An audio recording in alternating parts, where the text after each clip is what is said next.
Bonjour, bienvenue sur Comment fait-on, heureux de vous retrouver pour une nouvelle recette. Aujourd'hui, nous allons réaliser ensemble des ravioles à la ricotta. Une recette très simple et très savoureuse. Dans un premier temps, et c'est pour ça que je l'ai gardé, j'ai pris ma ricotta, je l'ai mis dans un saladier et j'ai juste mis un petit peu de poivre dessus. J'ai pas salé, la ricotta est déjà salée en tant que telle, hein, c'est un fromage frais. Et vous voyez, je viens juste mélanger tranquillement comme ça, de façon à ce que le poivre se mélange bien et on n'y touche plus. Vous devez aussi au préalable préparer votre pâte à pâte fraîche. Je vais vous donner la recette qui sera ici, alors peut-être ici sur le coup. Et vous la trouverez également dans la description. Vous allez voir, les pâtes fraîches, c'est très simple à faire, hein. C'est de la farine, des œufs et puis on mélange et on attend d'avoir une pâte comment dire, qui soit bien reposée. Et puis après on la travaille. Et vous voyez, il faut que celle-ci soit très fine. Vous voyez, on voit ma main à travers. Et ça, c'est vraiment important. Donc vous pouvez voir également le petit plan de travail. Là, c'est pas la couleur normale de mon plan de travail. C'est juste que je me suis adapté. J'en ai fait un exprès. Quand je découpe, là, je vais être obligé de découper. Ça va abîmer celui-là sur le coup, mais ça va pas abîmer mon plan de travail initial. C'est pour ça que j'ai créé ce petit plan de travail. C'est plus pratique. Donc, puis je peux faire ce que je veux du coup avec.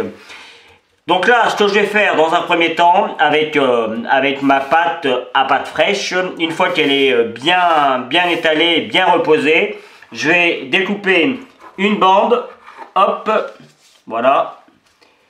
Et je vais faire, alors, vous voyez, moi je vais prendre à peu près l'épaisseur de ça pour faire mes ravioles. Donc je prends un côté là,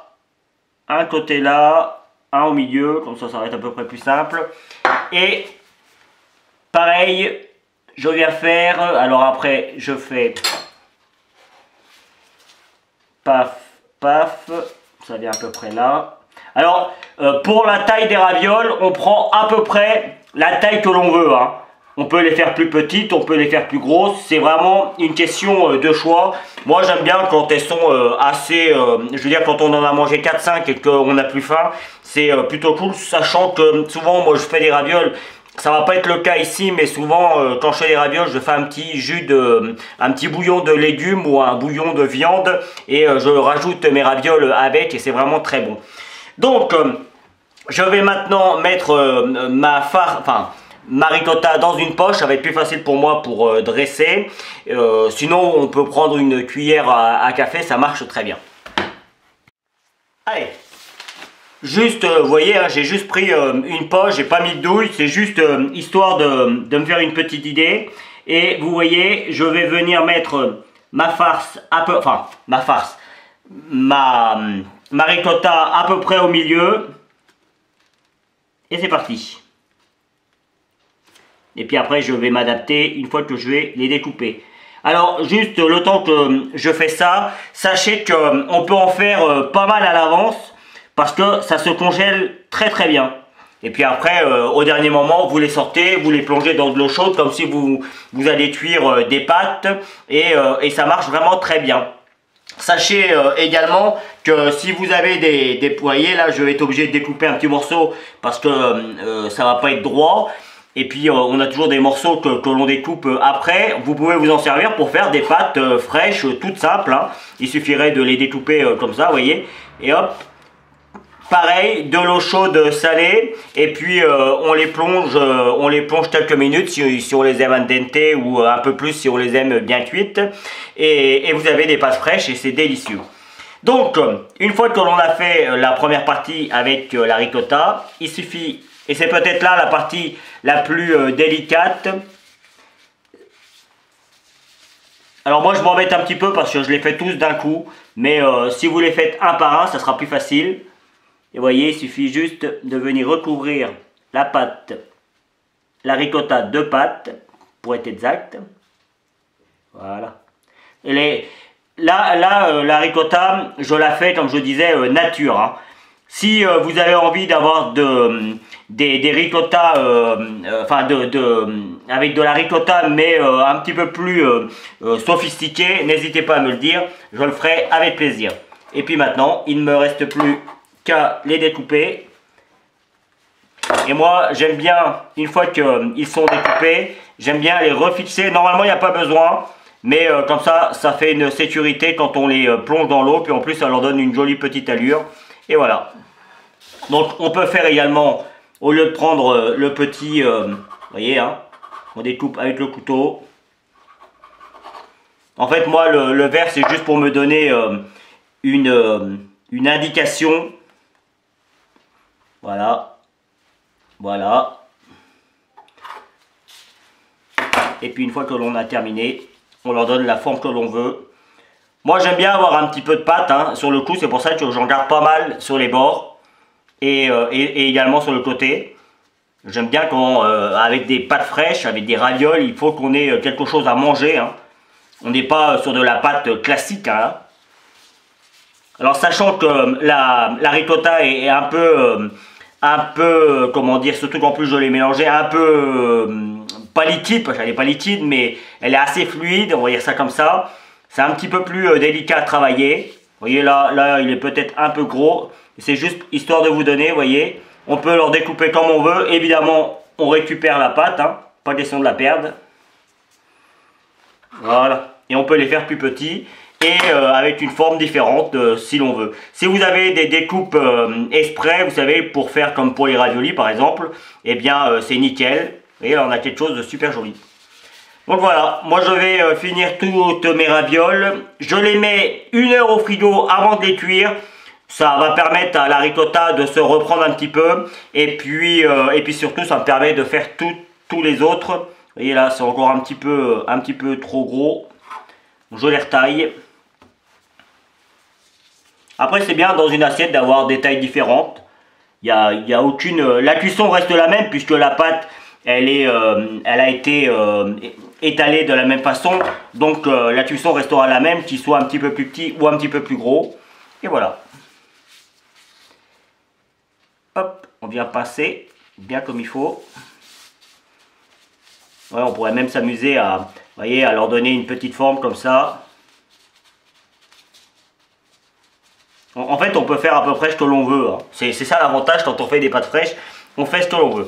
Donc je termine tout ça. Et puis moi, je vais en cuire 5 ou 6. Hein, puisque le principe sera le même pour tous les autres. Et puis je vais en mettre une partie au congélateur. Je vous retrouve. Pour vous, ce sera dans quelques secondes. Pour moi, ce sera dans 1 heure. Allez. J'ai mis de l'eau chaude salée à chauffer. Une fois que celle-ci est bien chaude, je reprends mes ravioles et je viens simplement, alors je pourrais les mettre directement, c'est pour éviter de me brûler, que je les mets avec ma petite ustensile, ma passoire. Donc là, cuisson, faut compter environ, moi j'aime bien, c'est des pâtes fraîches, hein, ça cuit un petit peu plus longtemps, après c'est une question de goût. Ça va dépendre de comment vous les avez étalés. Moi j'aime bien, en général je les tue environ 15 minutes. Et à 15 minutes elles sont al dente. Donc voilà, après vous vous adaptez en fonction de ce que vous avez envie de déguster. Là je vais toutes les mettre. Et vous allez voir, elles vont remonter à un certain moment. Et puis il ne nous restera plus qu'à les égoutter comme si vous égoutiez des pâtes classiques. J'ai préparé moi un petit beurre, alors je vais encore le faire cuire un petit peu, là je l'ai juste préparé de façon à ce qu'il devienne noisette. Et une fois que mes ravioles à la ricotta seront cuites, je les mettrai dans une assiette. Je mettrai un tout petit peu de beurre noisette dessus et puis un petit peu de persil et ce sera terminé. Tout ce qui est la cuisine la plus simple est toujours la cuisine la meilleure. Allez, au bout de 15 minutes et de quelques minutes d'égouttement, voilà ce que ça donne. Alors, on voit celle que j'ai découpée, histoire de vous montrer que c'est bien garni à l'intérieur. Et je peux vous garantir, pour en avoir déjà goûté, et puis c'est pas la première fois que j'en mange, mais à chaque fois, je m'étonne à quel point c'est bon et à quel point on devrait toujours faire ses pâtes maison. On ne prend pas le temps, mais c'est vraiment dommage. Donc là, moi j'en ai mis, je dois en avoir 5, hein, plus celle que je viens de manger, ça fait 6. C'est déjà pas mal, hein, je peux vous garantir que vous allez manger ça, une petite salade et puis après vous n'avez plus faim. Hein. Donc je prends mon beurre que j'ai juste fait noisette, hein, vous voyez. Et puis, alors je ne vais pas forcément tout mettre, juste venir arroser ça dessus pour relever un petit peu le goût de la ricotta qui elle est un peu doux. Alors là, c'est une question de choix, hein.